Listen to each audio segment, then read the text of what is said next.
right, everybody, welcome to Brighter. So we know and we're fully expecting that Tesla's going to be reporting their production and delivery numbers next week already. And so I want to understand, where are we, what's happening with inventory numbers, what's happening with the slowdown in production lines. We know that Giga Texas is back up already, and we're going to see what different estimates are from Wall Street and some of our retail experts that are here as well. So we've got Jeff Lutz with us. He is a C-level supply chain expert. He's also previously a chief quality officer at some Fortune 100s, and he's got his own consulting firm right now. So welcome, Jeff. Thank you for joining me. Great to be with you, Herbert. So you started talking about inventory, which is something you're very, very smart about. In fact, probably of all of us, Tesla, the Twitter community, you are one of the experts in this space. So this tweet came out saying the inventory counts in the US for Tesla is 3,148. This is negative 651 7 days ago.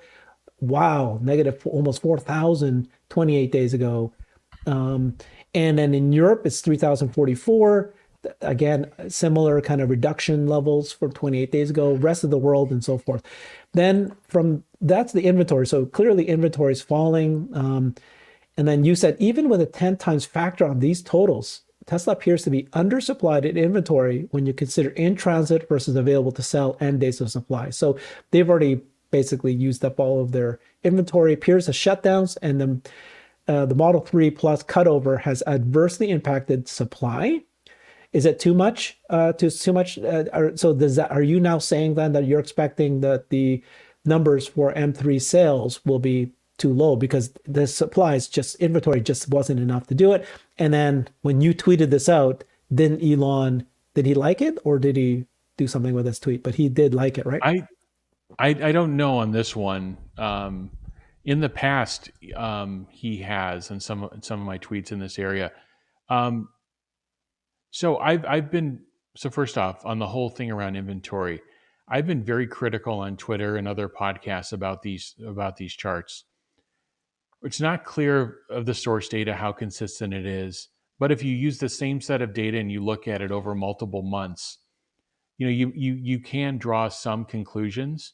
And what I'm looking for in responses on Twitter when I put out an assertion, I'm looking, is there somebody that has a background in running manufacturing, running inventory operations, S&OP, sales and operations planning, somebody that we can have a dialogue back and forth.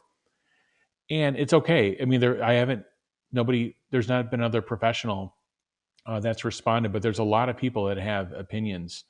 So if you put the chart back up, everybody kind of micro analyzes inventory, and it's in the wrong way. Like, for example, there's a time and place for inventory at any point in the 90-day span in a quarter. So, for example, if you look at this chart and you see it ramping up, going into let's call it August into September, and you see the inventory ramping up, and then now you see it coming down. What Tesla was doing is they were purposefully building up inventory, for these shutdowns and being ready for these shutdowns. The other thing is really understanding the inventory in context to what they're building and shipping, and understanding the phases of inventory. I'll just briefly repeat what this means, but there's inventory at a piece part level, which they're not reporting on. There's supplier owned, and then there's Tesla owned inventory at the piece part level.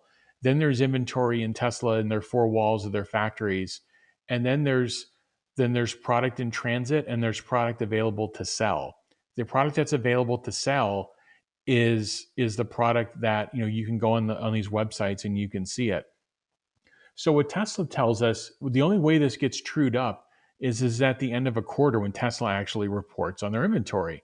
And when they tell us they're at 15 days, and then they tell Deutsche Bank, the Tesla management team tells Deutsche Bank, hey, look, of that 15 days of inventory, half of it is in transit. What that tells me is that they only have 7 or 8 days of supply that's not in transit, that's available to sell. And that's woefully low. In the auto industry, they target 60 days of available to sell inventory, in a dealer network. And forget about dealer network or non-dealer network. If there's people that want to, that have the urge, that want to go buy a vehicle and they don't want to wait weeks and weeks and months for it. Especially the way vehicles are bought in the U.S., for example, they want to be able to go to a lot, they want to be able to find the car they want, and they want to be able to drive off with it even the same day. So the big takeaway from me is Tesla is undersupplied in product, and the shutdowns, they either went on too long or they didn't build up enough inventory prior coming out of the last quarter. But if that's set, that 15 days, and let's say that that's 90 to 100,000 vehicles, half of those were in transit. So that tells me that those were destined for a buyer, or maybe they were in transit to inventory, but they weren't available for people to buy. And that's the big thing. So that tells me that they've been probably stocked out in many locations. So what does this mean for the quarter? This is a very confusing quarter for Tesla, because in the last earnings call, they said, hey, look, we're going to be doing these upgrades in our factories. We have to be ready for this Model 3 refresh. We have to be ready for Cybertruck, the Model 3 refresh globally, they have to be ready for. And they also needed, by the way, Model Y has been running nonstop, and increasing output. So they have to, do these upgrades. And so they said production would be lighter.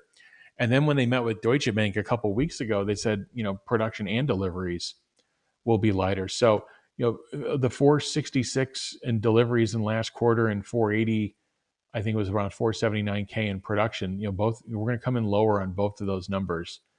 But I believe this is kind of a look ahead kind of thing. I think this is just a point in time. The key thing will be is when they report P&D on 10/2, do they put a little line at the end of that report that says, we believe we're still on track for the 1.8 for the year? If they do that, I think all is well. Yep. So first of all, thank you for pointing this out, because inventory, they rose, like you say, you pointed out here, and this, you've been saying this for so long.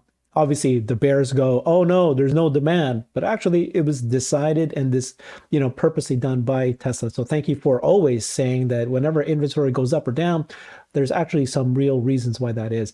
So let's take a look at the sort of the estimates by Troy Tesla, Gary Black, and other analysts. Troy has released his kind of latest info, but the most important ones is in his Patreon, which he hasn't released yet. And he said that he'll release a final number September 30th, which is a week from now. So this is what you're seeing. The one in red is what the analyst consensus are. The analyst consensus has pretty well stayed flat from 465 to 462. It hasn't moved yet. But Troy, who normally starts low and then rises up by the end of the quarter, it's actually going the opposite. As he sees more numbers, he's actually lowering it. 442 may not be his lowest. Again, that's not the latest number that he's released. Gary Black says that his estimate is 445 versus Wall Street's 462. And his reasons that there's a lack of Model 3 inventory in China, as we saw that the people buying the Model 3 in ahead of the Model 3 Highland, which didn't start in October. Of course, that started to fall. And then this is Barclays saying that, the forecast of 450, 455, it's going to be lower than the 463 or the 483 that was published last time. So yeah, that's still where they're at. This is a graphical shown by Pololi, at Pololi on X. You can see that the insurance data for 2023, the green is Q3, is falling quite a bit in Q3. Again, that just shows that that's true. People in China have not been buying the Model 3. The good news is Gary points out that investors, shouldn't worry yet. That, because it's obviously not a good thing. If the analysts were expecting something really high, then the actual numbers are really low. There's going to be a hit to the stock. He says that just wait it out, that, there's going to be another post by Tesla Investor Relations will post its sell-side survey by Thursday, Friday, and that should now reflect the new numbers. So just wait till that happens. Thoughts on all this, Jeff? Yeah, I subscribe to every chart that you show up there. I subscribe to all of them. I subscribe to Troy, Pololi, Gary. Subscribe to you, Herbert. I think it's really important to support the work that's done in the community. So let's break this down. So Troy, I think in Q2, he undercalled production. I think he would call it significantly, And I think he started out this quarter like, I'm not going to undercall production significantly. And then Tesla came out with guidance that says, hey, production is going to be lighter. So, in terms, I think what Troy has also told us too, that he's getting better data this quarter than he did the last quarter. I mean, gaps are being filled in the data. And while I sometimes I have disagreements with the analysis, especially on backlog and inventory, where there's a lot of holes in data, I think the ability to count vehicles is one of the stronger points of both what you see in the work that Troy does and Pololi and Brian White as well. I think everybody's getting a little bit better at counting the vehicles, but I also think concurrently, while they're getting better, it's actually becoming more and more difficult this quarter. Again, introducing the shutdowns and continuity and just not, you have this inventory being bled off. I think it's going to be a little bit difficult to call this quarter, but I think it's safe to say that production and deliveries will be lower. I used to have I have to redo kind of my estimates on delivery, but I used to be a little bit around 470K, and I think it's going to be, well south of that now. So we'll have to see. But again, I think this is kind of just a point in time. You've had a couple of things happening here. One is the shutdowns. The other two is this conversion to Model 3 Plus. So China hasn't, you've seen the reveal, you've seen the launch, you've seen the video, but I believe they're just starting to be able to actually sell the vehicles now in the last week or so. So I think it's, they just got ministry approval in China on the Model 3 Plus. And then the vehicles for Europe have been in transit. So this is going to be one of those transition periods. I think we had one a couple of years ago when they were moving, Model S's and X's to Europe, and I think even Model Y's to Europe before Shanghai came up and before Berlin came up. We had a couple of these quarters where there's just a lot of product that just starts up and then is in transit for launch. So I believe they've really ramped up well in China, and they have product ready to go in China for sale. They have product that's in transit to Europe, but it'll hit in Q4. So I think Q4 is going to be a gigantic quarter for Tesla. I think they're also going to have to replenish this inventory. And remember, when you hear people talking about highest inventory ever, Tesla is trying to get to the highest production level ever and the highest delivery rate level ever. And they're also getting to the highest country distribution ever, meaning like Thailand, Turkey, Malaysia, all these new places that they're selling cars now that they weren't selling cars a year ago. All that is inventory. All that does some incremental increase in static inventory, but what you want to look at and measure at is how quickly that inventory is actually turning through the system. And that's the measure. That's what affects the cash flow of the company. And that's what really shows the speed of their supply chain and how effective they are in doing that. So I'll leave it there. Thank you so much, Jeff. So we're expecting production and delivery numbers reported by Tesla, usually second day after the month end. So maybe a week from now, maybe Sunday, 6 days from now. We are going to see a lower number production delivery than what they expected. But the other bit of thing that I think might actually happen is, if you remember, Zach Kirkhorn, the last earnings call, said that they might start reporting on energy in the Q3 or maybe Q4. So if they don't do it in Q3, they'll do it Q4. I'm kind of hoping that maybe they do it now, and then it kind of, balances out this negative news. But like you said earlier, what really matters is their guidance. And just as recently, a week or 2 weeks ago, they still said 1.8 million is still their target for the end of the year. So that's really a critical thing. If that changes, then yeah, that's going to be bad news. But if that stays the same, regardless of what we see here, we'll be fine.